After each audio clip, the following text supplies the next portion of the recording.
Sir नमस्कार। Amit sir, मैं आपसे एक बात शेयर करना चाहता हूँ जो कि बहुत इम्पोर्टेंट है। और जो घटना मेरे साथ हुई है, मैं इसके बारे में सबको अवेयर करना चाहता हूँ। इसलिए मैं आपको ये बात बताने जा रहा हूँ। सर 7-8 दिन पहले की बात है। मैं फ़ेसबुक चला रहा था और फ़ेसबुक को चलाते चलाते मैं स्क्रीन ऐसे स्क्रॉल कर रहा था। मैंने एक लड़की की पिक्चर देखी, मुझे अच्छी लगी। मैंने ऐसे बस ऐसे ही मैंने उस पर कमेंट लिख दिया। बिना सोचे समझे मैंने लिख दिया, आई विल मैरी यू। और उस लड़की ने मुझे कहा कि आप कितने निडर हो। इंग्लिश में बात कर रही थी वो, है फॉरेनर थी। और उसने मैसेंजर पर मुझसे बात की। और उसने उसी दिन बात करते करते मेरे को अपना व्हाट्सएप नंबर दे दिया। और फिर हम व्हाट्सएप पर बातें करने लगे। इस तरह बातें करते करते वो मुझे पता नहीं क्यों थोड़े ही दिनों में आई लव यू कहने लगी। यार मैं हैरान था, ये ऐसा कैसे हो सकता है? कोई लड़की मुझे 2-3-4 दिन में मिले और मुझे आई लव यू कहने लगे। उसने मुझे बोला कि मेरे जहाँ बहुत बंदे हैं, लेकिन मुझे तुम्हारे विचार पसंद हैं, जिस तरह से तुम चैट करते हो, तुम्हारी बातें मुझे पसंद हैं। और मैं आपको जहाँ बताना चाहूँगा कि मेरी उससे वॉइस कॉल नहीं हुई, क्योंकि वो मुझसे हमेशा चैट करती थी। वो कहती थी कि मैं यूके लंदन की रहने वाली हूँ और हमारा टाइम मैच नहीं करता, मैं दिन को काम करती हूँ, इसलिए वो उसको मैं रात को मैसेज कर देता तो वो सुबह को रिप्लाई कर देती थी।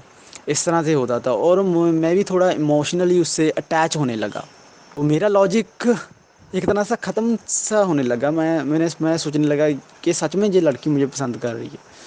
और फिर एक दिन उसने कहा कि मैं मैं जहाँ पर आ रही हूँ वेकेशन पर 9 जुलाई को, तो मेरे के लिए अपार्टमेंट हायर करना।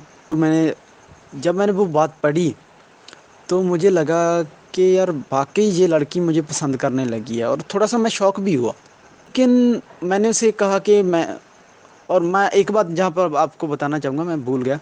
उसने मुझे कहा कि मैं जब मैं आऊँगी वेकेशन पर, तो मैं आपके साथ 1 महीना रहूँगी और आपको समझूँगी, ताकि हम लोग एक दूसरे को समझ सकें और फिर हम शादी कर सकें। तो इसके बाद मैंने उसको कहा, देखो भाई, हमारे यहाँ का जो कल्चर है इसकी इजाज़त नहीं देता लड़का लड़की को बिना शादी के रहने की।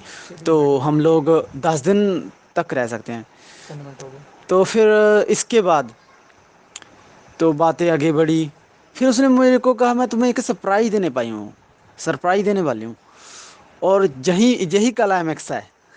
यही टर्निंग पॉइंट है जहाँ पर उसने मेरे को कुछ गिफ्ट्स की फ़ोटो भेजी। मुझे बोला कि मैं तुम्हें गिफ्ट्स भेजने वाली हूँ। उसमें उसने एक लैपटॉप की फ़ोटो भेजी, वो एप्पल का। कुछ शर्ट्स की, एक मुझे आईफ़ोन की फ़ोटो भेजी, परफ्यूम की फ़ोटो भेजी। तो मैंने सोचा यार सच में ये मुझे गिफ्ट्स भेजने वाली है। और फिर उन्होंने कहा कि मैं तुमको 50,000 पाउंड्स लैपटॉप में पैक कर कर भेजने वाली हूँ। अरे मैंने सोचा यार ये हो क्या रहा है, मुझ पर इतनी दया क्यों दिखा रही है ये। तो अच्छा, फिर भी मेरा उस समय भी मेरा लॉजिक इतना काम नहीं कर रहा था, हालांकि थोड़ा सा तो है मेरे को। लेकिन मेरा लॉजिक फिर तब भी काम नहीं कर रहा था मुझे। मैं बहुत खुश हुआ कि यार मेरे को 50,000 पाउंड्स मिलने वाले हैं। और शाम ने उसको उसने मेरे को अ, एक मेरे को वो वेबसाइट का लिंक भेजा जिससे मैं कुरियर को ट्रैक कर सकूं। और एक ट्रैकिंग कोड भेजा, तो मैंने उस पर क्लिक किया और उसमें ट्रैकिंग कोड भरा। तो ट्रैकिंग कोड भरने के बाद मैंने उसमें देखा कि हाँ मेरा एड्रेस भरा हुआ है। और क्योंकि उसने मेरा पहले एड्रेस ले लिया था ना, तो एंड और वहाँ पर लिखा हुआ था कि मेरा जो गिफ्ट है वो आने वाला है और वो जर्मनी के रास्ते पर है, ऐसा कुछ लिखा हुआ था उस पर। तो मेरे को यार यकीन होने लगा भी अब तो है बात तो। लेकिन उसी रात तब मैंने सोचा यार जी मैं चेक तो कर लूँ जी वेबसाइट जी जेन्युइन है जो नहीं। ये कल की रात है, मैं आपको बताना चाहूँगा। मैंने रात को 20 तारीख की बात है ये। मैंने सोचा यार देख तो लूँ ये बात, ये जो वेबसाइट है ये जेन्युइन है या नहीं। तो मैंने क्या किया, इस वेबसाइट को गूगल पर भरा। ये गूगल पर आई नहीं, और वेबसाइट्स शो होने लगी लेकिन ये नहीं आई। तो अगर मैं डायरेक्टली इस वेबसाइट को भर रहा था तब तो ये चल रही थी, लेकिन गूगल पर नहीं चल रही थी। तो फिर मैंने इस वेबसाइट को यूट्यूब पर भर दिया, और इत्तेफाक से मेरे सामने वीडियो आ गई कि फेसबुक फ्रॉड, फॉरेनर हमको गिफ्ट भेजते हैं और इस तरह से ठगी करते हैं, वो हमसे कस्टम ड्यूटी मांगते हैं। तो मेरी आंखें खुल गई। मुझे पता चल गया कि ये मेरे साथ फ्रॉड कर रही है। अब ये मुझे कॉल आएगा कि तुम्हारा गिफ्ट पहुंच चुका है महाराष्ट्र में, और तुम्हें कस्टम ड्यूटी देनी पड़ेगी होगी। और ऐसा ही हुआ। जब मैंने सुबह देखा तो उस वेबसाइट पर लिखा हुआ था कि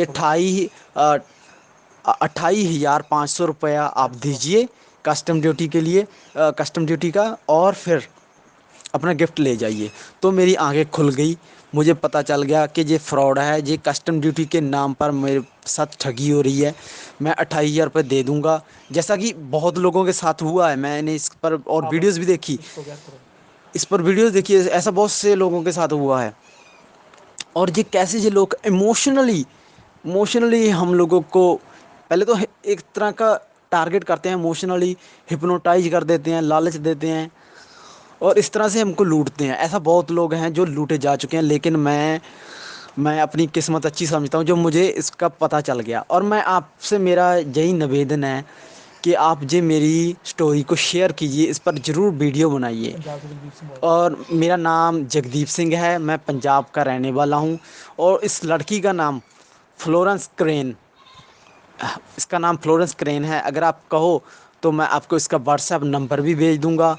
हमारी जो एक दूसरे के साथ चैट हुई उसके स्क्रीनशॉट भी भेज दूंगा। और बस मैं यही चाहता हूँ कि आप इसके बारे में लोगों को ज़्यादा से ज़्यादा अवेयर कीजिए, ताकि हम जो इंडियन लोग हैं इन फॉरेनर की बातों में ज़्यादा ना आएँ, ठगे ना जाएं।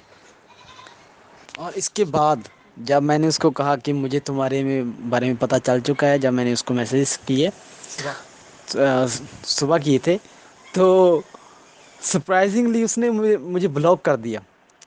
तब मेरे को यकीन हो गया कि ये एक फ्रॉड है, और ये पैसा लूटने के लिए इसने सारा ट्रैप बनाया था मेरे लिए। तो भाई ये थी कहानी हमारे एक सब्सक्राइबर की। तो कहानी सुनाने का, आपके सामने लाने का एक ही मकसद है कि अवेयर रहो।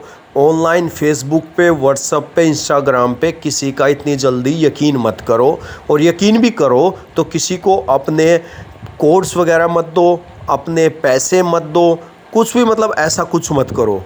अगर आप लोगों के साथ भी ऐसा कुछ हुआ है तो आप अपनी कहानी हमारे साथ शेयर कर सकते हो। आपकी कहानी को हम अपने चैनल पर दिखाएंगे ताकि लोग सतर्क हो सकें।